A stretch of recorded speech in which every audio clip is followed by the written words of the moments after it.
Hi everyone.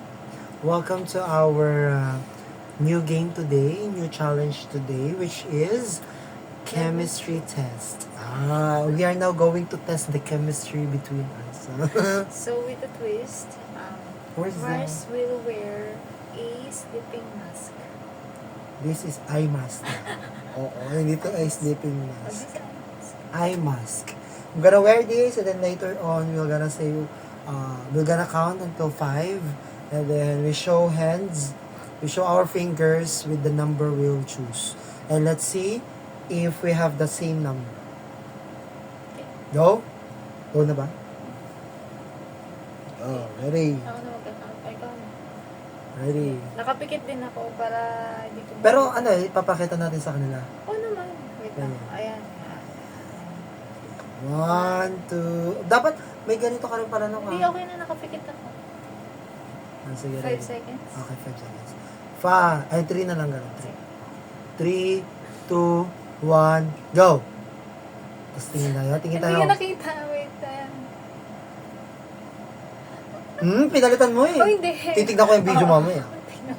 Ready? Isa pa. 1, 2, 3, go! Wala pangit. Okay, naka 1 lang tayo. 1 lang. Hanggang ilan to? Hanggang 5 shots. Nakita na. Isa pa lang tayo. Dapat tatlo tayo. Ay, dalawa. Okay, dalawa. Ready? And 1, 2, 3, go! Binaliktad mo lang. Binaliktad mo lang. Isa pa. Ready? 1, 2, 3, go! Oh, nakailan na tayo? 4 na yata yan. Last one. Last one. Okay, Last last one. Ito na lang yung pinaka-last.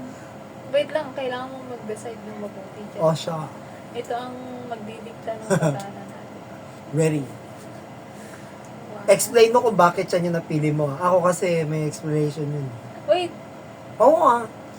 Kasi, Already. 1, 2, 3, go!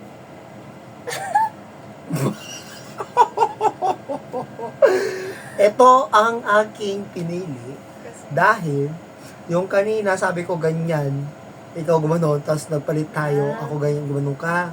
Bakit naman 4 yung sa'yo? birthday ko. Ang lalim!